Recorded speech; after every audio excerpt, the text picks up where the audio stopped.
আচ্ছা, মানবিকতা কি সত্যিই মানুষকে পরিবর্তন করতে পারে? তোমার এই প্রশ্নের উত্তরে তোমাকে একটা ছোট্ট গল্প বলছি, শোনো। একবার একটা ছেলে তার মায়ের কাছে গিয়ে জিজ্ঞাসা করলো যে, মা, আমরা মৃত্যুর পরে স্বর্গে কিভাবে যাই? তখন তার মা তাকে বলল যে, তুমি সবসময় মানবিকতার পথ অবলম্বন করে চলবে। এই মানবিকতার পথই তোমাকে একদিন মৃত্যুর পরে স্বর্গে নিয়ে যাবে। তো মায়ের কথা শুনে ছেলেটি খুব উৎসাহিত হলো এবং তারপর থেকে সে সমস্ত জীবজন্তু, সমস্ত গাছপালা, সমস্ত দরিদ্র মানুষ সবার খুব কেয়ার করতে লাগলো, যত্ন করতে লাগলো। এমনকি সে সবসময় মনে মনে এটাই চেষ্টা করতে লাগলো যাতে সে ভুল করেও কোনো সময় কারোর মনে কষ্ট না দিয়ে ফেলে। তারপরে হঠাৎ একদিন যমরাজ তার সামনে এলো।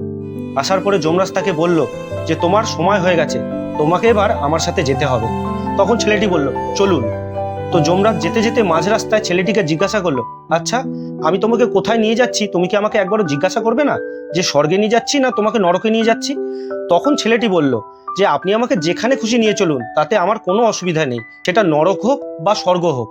তখন যমরাজ জিজ্ঞাসা করলো, কেন? আমি যদি তোমাকে নরকে নিয়ে যাই তাহলে? তখন ছেলেটি বলল যে, আপনি যদি আমাকে নরকেও নিয়ে যান তাহলেও আমি সেটাকে স্বর্গ বানিয়ে দেবো। তখন যমরাজ অবাক হয়ে তাকে প্রশ্ন করলো যে, কিভাবে? তখন ছেলেটি বলল যে, আমি মানবিকতার পথ অবলম্বন করব আর নরককেও স্বর্গ বানিয়ে দেবো। বুঝতে পারলে?